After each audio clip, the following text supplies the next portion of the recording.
তিনিচুকীয়া জিলাৰ মাৰ্ঘেৰিটাত 21 সংখ্যক আদিবাসী মহাসভাৰ প্ৰস্তুতি তুংগত।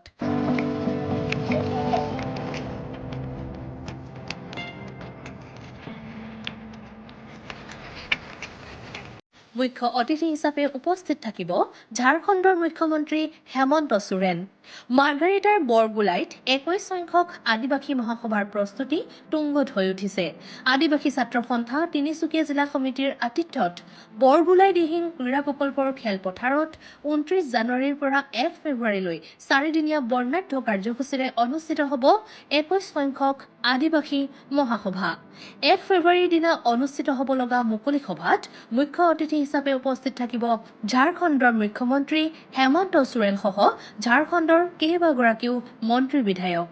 আনহাতে মুকলি সভাত অসমৰ বিভিন্ন দল সংগঠনৰ নেতৃবৃন্দ তথা গণ্যমান্য ব্যক্তি উপস্থিত থাকিব বুলি উদ্যোক্তা সমিতিৰ বিষয়ববীয়াই জানিবলৈ দিছে। অহা 1 ফেব্ৰুৱাৰীৰ দিনা মুকলি সভাত 5 লক্ষাধিক লোকৰো সমাৱেশ হ'ব বুলি সংবাদ মাধ্যমৰ আগত জানিবলৈ দিছে উদ্যোক্তা সমিতিয়ে।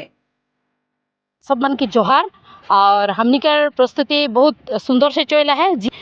विशेष एक हमनिकर लगे खुशी कर दिन लगे जेहेतु 27 जनवरी आदिवासी जनशक्ति संगति कर प्रतिष्ठा दिवस भी लगे। हमनिकर 19तम आदिवासी महासभा में विश्वनाथ जिला के धूली में पर्याप्त प्रदीप नाग डांगरिया के नेतृत्व में आदिवासी जनशक्ति संगति गठन हो रहे और आज हमने इके द्वितीय वार्षिक प्रतिष्ठा दिवस हिसाब में हमने यही मार्घेटा के बरगोलाई फील्ड में जहां 21तम आदिवासी महासभा होने वाला है वो फील्ड में हमने के आदिवासी जनशक्ति के द्वितीय वार्षिक प्रतिष्ठा दिवस तक भी हमने आज पालन कर ली और हमने के बहुत भल लगत है। आज के दिन में हमने निकल के आवे लगिन पड़ ली एक एसोसिएशन के द्वारा इस समय में प्राप्त प्रदीप नाग डांगरिया के आत्मा जहाँ है उमन के शांति पाक और उमन के नेतृत्व में जनता बनल आज आदिवासी जनशक्ति संगति के द्वितीय वार्षिक हमने पालन करके उद्यापन करके हमने बहुत खुशी आई और यह फील्ड में प्राय 80-90 बीघा ई एरियाटा है और ई एरियाटा में हमने के 21तम आदिवासी महासभा होने वाला है आशा केंद्रीय समिति के उद्योग में और इटा हमने के बहुत भल लगत है। प्राय काम हमने के हो चुकी है और 2 दिन में हमने के सब काम संपन्न हो और यहाँ हमने के चीफ गेस्ट हिसाब में हेमंत सोरेन डांगरिया हमने के बीच में अभी लगते ट्राइबल अफेयर्स मिनिस्टर चमड़ा लिंडा डांगरिया हमने के बीच में अभी और झारखंड के MLA कल्पना सोरेन बाइडो डांगरिया ने हमने के बीच में 1 तारीख के सभाटा में बा मुकली सभाटा में सब यहाँ उपस्थित हबेन। महासभा जेहेतु स्थान यू और महासभार स्थानत आमार जिखिनि करणीय कामखिनि आमी सकलोए मिलिजुली कामखिनि आगबढ़ाई लै गैছোঁ। এই চেগত আমি ক'ব বিচাৰিছোঁ যে আমাৰ যিটো महासभार मुख्य अतिथि हिसापे झारखंडर मुख्यमंत्री हेमंत सोरेन डांगरिया उपस्थित থাকিব লগতে कैबिनेट मंत्री हेरी चामड़ा लिंडा डांगरिया থাকিব और कल्पना सोरेन डांगरियानी থাকিব और आमी অসমত বসবাস কৰা आदिवासी जनगोष्ठीটোৰ যিখিনি সমস্যা আছে যিখিনি সমস্যা আমি আজি অতদিন দেশ স্বাধীন হোৱাৰ পাছতে আমি ভুক্তভোগী হৈ আছোঁ। আমি সৰকাৰ বিভিন্ন ধৰণৰ সৰকাৰ আহিছে, কংগ্ৰেস আহিছে, বিজেপি আহিছে, সৰকাৰ আহে আৰ যায় কিন্তু আমাক মাত্ৰ প্ৰতিশ্ৰুতি দিয়ে কিন্তু আমাৰ প্ৰতিশ্ৰুতি দিয়ে কিন্তু ফলৱৰ্তী আজিলৈকে হোৱা নাই। আমি সৰকাৰখিনিক আমাৰ জনগোষ্ঠী আজি একক সংখ্যাগৰিষ্ঠ থকাৰ সত্ত্বেও আমাৰ চৰকাৰ যিয়ে চৰকাৰ নহওক কিয় কিন্তু আমাৰ যিখিনি প্ৰাপ্য আমাৰ যি মূল সমস্যাবিলাক আজিলৈকে আমি সমাধান হোৱা দেখিবলৈ পোৱা নাই।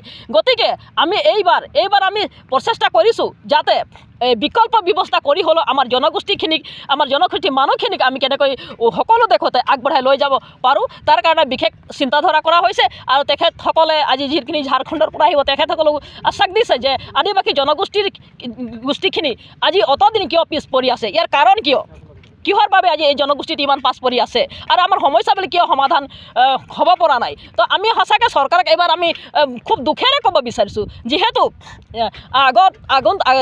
যেতিয়া আজি 21 সংখ্যক মহাসভাৰ আগতো মুখ্যমন্ত্ৰী ডাঙৰীয়া যিটো বৰ্তমান অসমৰ মুখ্যমন্ত্ৰী ডাঙৰীয়াই কৈছিলে যে ইলেকশ্যনৰ আগত জনগোষ্ঠীটোৰ আমাৰ জনগোষ্ঠীৰ যিটো সমস্যা মুখ্য যিটো সমস্যা আমাৰ জনজাতিকৰণ কিন্তু জনজাতিকৰণ সমস্যা আজি অতদিনে হৈ গ'ল কিন্তু আজিলৈকে সমাধান হোৱা নাই। কিহৰ বাবে আমাৰ জনগোষ্ঠীটো আজিলৈকে সমাধান হোৱা নাই আপোনালোকে আজি সকলোৱে অৱগত যে আমাৰ আদিবাসী জনগোষ্ঠীটো জনজাতিকৰণ অন্তৰ্ভুক্ত হৈ আগত পৰাই হৈ আছে আৰু ভাৰতবৰ্ষৰ যিকোনো স্থানত গৈ দেখা পাব যে আমাৰ আদিবাসী মানুহখিনি যে জনজাতি বিগ্ৰণত আছে কিন্তু অসমত কিয় প্ৰতাৰণা কৰা হৈছে বাৰম্বাৰ আমাক ললিপপ দিয়া হৈছে কিন্তু এই ললিপপৰ ৰাজনীতি বেছি দিন নচলিব কাৰণ আমাৰ একক সংখ্যাগৰিষ্ঠ আছে যেতিয়া আমাৰো অধিকাৰ আছে এই দেশৰ ভূমিপত্ৰ হিচাপে মাৰ্ঘেৰিটা মানে স্বাভিমান, মাৰ্ঘেৰিটা মানে সমন্বয়, মাৰ্ঘেৰিটা মানে সম্প্ৰীতি, মাৰ্ঘেৰিটা মানে সদ্ভাৱ।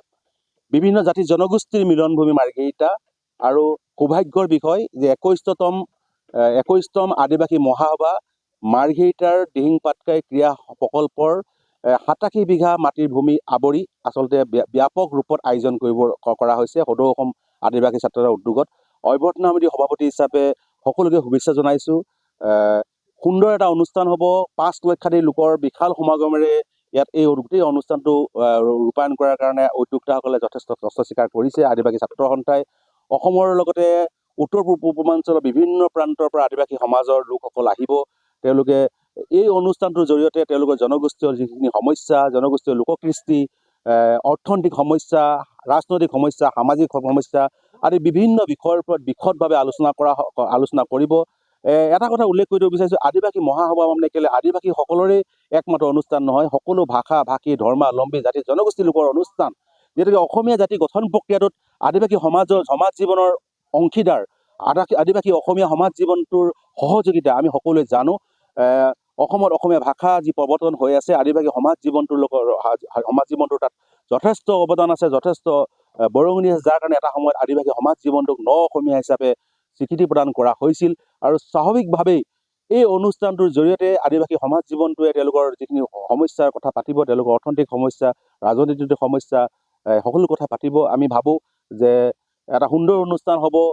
বিশাল এটা আয়োজন চলিছে আৰু আটাইতকৈ ডাঙৰ কথা আদিবাসী সমাজ জীৱনটোৰ তিনিচুকীয়া জিলাখনৰ বিভিন্ন আঞ্চলিক সমিতিৰ উদ্যোগত সকলো আদিবাসী লোকসকলে আহি নিজে শ্ৰমদানেৰে সকলো কাম কৰিছে, সকলো কাম সমাধান কৰিবৰ কাৰণে চেষ্টা কৰিছে। এয়া নিশ্চিতভাৱে এটা আশাপ্ৰদ খবৰ আৰু সকলোৰে কাৰণে এটা আৰ্হি, এটা দৃষ্টান্ত, সকলোৱে শিকিবলগীয়া এটা কথা। কি ধৰণে জাতিটোক ভাল পালে, সমাজখনক ভাল পালে, নিজৰ অধিকাৰখিনিৰ কথা সচেতন হ'লে এই ধৰণে আচলতে জাতিটোৰ এই মহাসভাখনক সফল কৰিবৰ কাৰণে চেষ্টা কৰে। এই আদিবাসী মহাসভাৰ জৰিয়তে মানুহে শিকিবলগীয়া কথা আছে, জাতি জনগোষ্ঠীৰ লোকসকলে দল সংগঠনে শিকিবলগীয়া কথা আছে। মই ভাবোঁ এই আদিবাসী মহাসভা সফল হ'ব। সকলো জাতি জনগোষ্ঠীৰ লোক আমি নিমন্ত্ৰণ কৰিছোঁ। যিহেতুকে মই আকৌ কৈছোঁ যে আদিবাসী মহাসভা অকল আদিবাসী সমাজ জীৱনৰে সমস্যা নহয়, আদিবাসী সমাজ জীৱনৰ অকল নহয়, সকলো ভাষা ভাষী ধৰ্মাৱলম্বী জাতি জনগোষ্ঠীৰ লোকৰ সমস্যা। যিহেতুকে বৃহত্তৰ অসমীয়া জাতি গঠন যিটো প্ৰক্ৰিয়া, সেই প্ৰক্ৰিয়াটো সম্ভৱ হৈছে সকলো জাতি জনগোষ্ঠীক লৈ। অসমক ভাল পোৱা, অসমৰ জলবায়ুক ভাল পোৱা, অসমৰ ভাষাক ভাল পোৱা, সকলো জাতি জনগোষ্ঠীক লৈ বৃহত্তৰ অসমীয়া জাতি গঠন প্ৰক্ৰিয়াটো হৈছে। আৰু বৃহত্তৰ অসমীয়া জাতি গঠন প্ৰক্ৰিয়াটোৰ শক্তিশালী অংগ আদিবাসী সমাজ জীৱনটোৰ এই সকলো সমস্যা সমাধান হওক, এইটো অভ্যৰ্থনা সমিতিৰ সভাপতি হিচাপে আশা কৰিছোঁ।